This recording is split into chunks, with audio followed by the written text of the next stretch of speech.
உலகத் தமிழர்கள் அனைவருக்கும் என்னுடைய பணிவான வணக்கம். எல்லோரும் எல்லா நலன்களும் பெற்று வாழ அன்னை பராசக்தி அனுகிரகம் பண்ணுவாங்க. உங்களுக்காக நான் வேண்டிக் கொள்வேன். முக்கியமான பதிவு 2026ஆம் ஆண்டு மார்ச் 6ஆம் தேதி திருநள்ளாறில் சனி பகவான் பயிற்சியாக இருக்கிறார். உலக நாடே எதிர்பார்த்து கொண்டிருக்கிறது. அதில் தமிழ்நாட்டு மக்கள் மிகவும் ஆவலோட எதிர்பார்த்து காத்துட்ருக்கிறீங்க.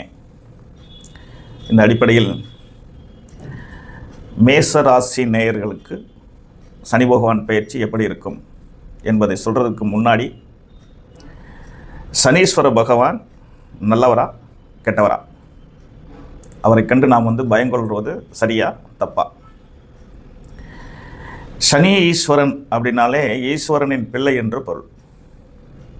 ஈஸ்வரன் எப்படி நம்மளை பாதுகாத்து வருவாரோ அதே போல தான் சனீஸ்வரனும் நம்மளை பாதுகாக்கவே படைக்கப்பட்டவர். அவர் ஒரு நீதி தேவன். நீதி தேவன் என்றால் நம்மளெல்லாம் உருவாக்கிய ஈஸ்வரனையே சமமாக பாவித்து நன்மை தீமை செய்தவர். அதில் அவர் வெற்றி பெற்றதுனால தான் அவருக்கு சனி ஈஸ்வரன் என்று பெயர். நீதி தவற மாட்டார் என்பதுதான் அதோடைய பொருள்.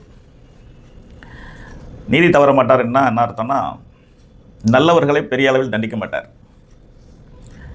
கெட்டவர்களுக்கு சரியான தண்டனையை கொடுத்தே தீர்வார். ஏன்னா இன்னைக்கு தவறுகளை ஈஸியாக செய்துட்டு தப்பிச்சுக்கலாம் அப்படின்னு நினைக்கிறாங்க மனிதர்கள், அவரவர்களுக்கு தகுந்த இடத்துல.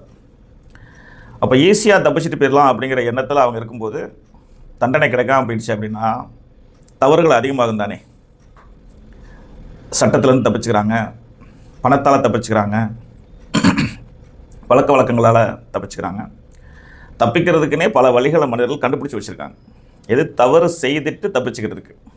ஆனால் நீதி தேவன் அப்படிங்கிற சொல்லக்கூடிய சனீஸ்வரவன் நம்மளை வாட்ச் பண்ணிகிட்டு இருப்பார்.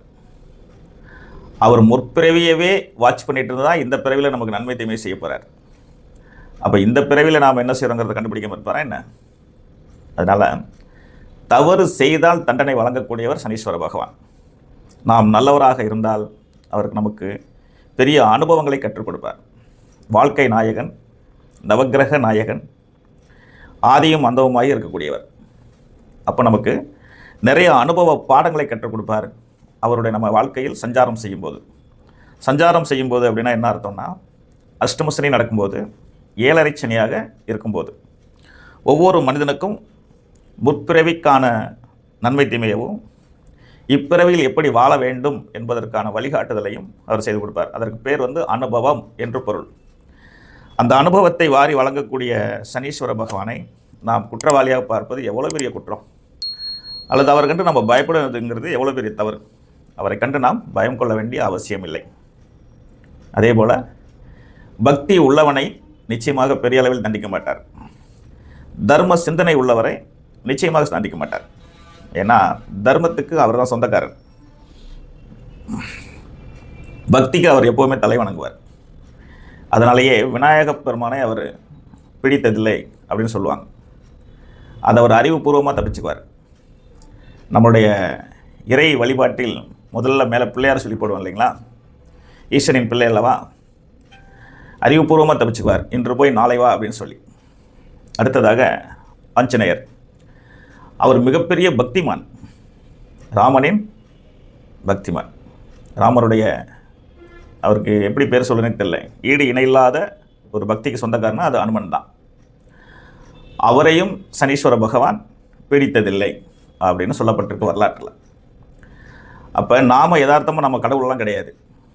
தர்மவானாக இருந்தோம்னா, உண்மையாக இருந்தோம்னா, நேர்மையாக இருந்தோம்னா நமக்கு வாழ்க்கை பாடத்தை தான் கற்றுக் கொடுக்க போகிறார் என்பதை உங்கள் எல்லோருக்கும் சொல்லிக்கொண்டு அடுத்தடுத்து ஒரு பதிவில் உங்களை நான் சந்திக்கிறேன். நன்றி, வணக்கம், வாழ்க வளமுடன்.